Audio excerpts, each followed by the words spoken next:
All right, Braylon Johnson. We are out here at the Rivals Camp in the Charlotte area. What are you hoping to experience, and what are you hoping to show, especially at the camp today? Today, I really want to show my press, man, what I've learned from different coaches and what I've kind of put together over the past couple of weeks, ever since indoor season ended for track. So I'm really doing that. But that's what I really want to show today. My press, man, how I can use my long arms, my length and my ability.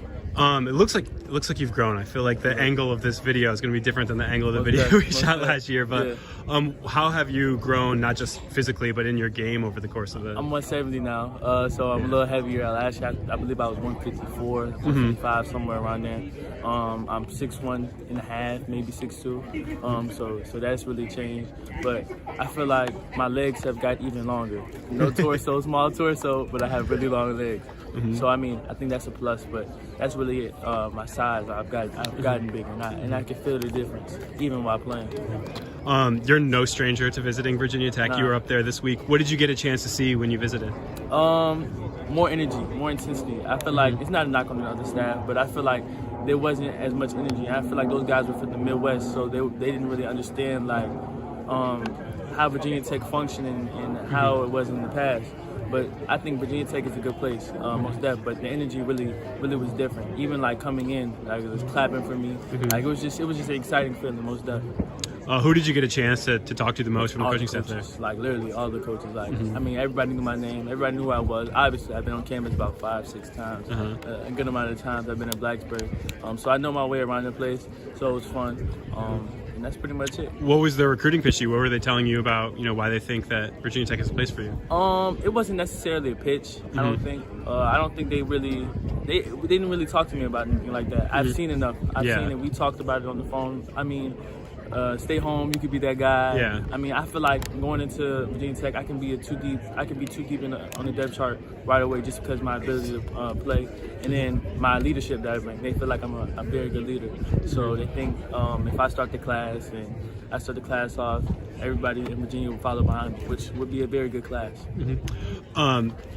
What is kind of their? I know the pitch has changed in terms of especially the in-state kids. You kind of just alluded to it there. What is kind of their pitch in that regard? And are they kind of trying to sell you on following Dad's footsteps a little bit too? Yeah, they are. Just because if we keep kids in-state, Virginia Tech does really good. So like going to their practice, they have a lot of kids they have more kids from different states than they do in state. Not that they have to have more kids in state, but Virginia is not a bad school. You're not in Oklahoma where you have to go recruit everybody from everywhere. You're not in Indiana where there's only like a couple good schools, Warren, and you have different good schools where you have to go and recruit everybody in the nation. It's not like that's not how it is. You can literally stay in Virginia and recruit Virginia. So that's what they really are trying to hone in on. What's next for you on the visit trail or in the recruiting process? So I believe I have a lot of visits piled up. April 1st, I'm in Clemson. I think I saw you rattling them off on your phone for it. I got a lot of places. Like everywhere on my offer list, I'm going except like Georgia Tech. I probably want to see Coastal Carolina, just because they're not a Power 5 school. No knock on them. Just not a Power 5 school. I want to play Power 5 football. Big time Power 5 football.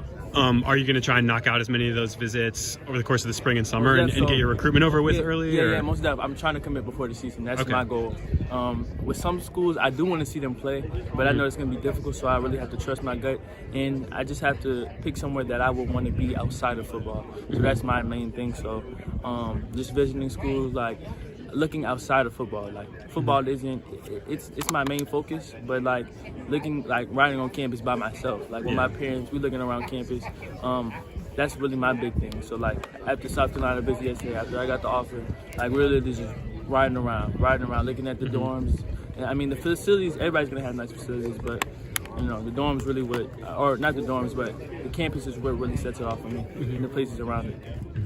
And then you mentioned you want to hope to make a commitment before the season. What is it going to take for one school to set themselves apart? Like you said, like a lot of places have nice campuses. What is going to be the thing that makes the one school stand out in the end? So I think everybody gets caught up in like materialistic things while going through this process, which is understandable when you're 16 and 17 years old. But me, I really want a family environment and somewhere I can grow and be the best version of Braylon Johnson. I think a lot of people go to schools for the gear or the colors the school wears. No, that's not what it is for me. Or the coaches, that's not what it is. I feel like if I can feel like I can flourish there without football, then that's the place I want to be. Awesome, Braylon Johnson. Yes, sir.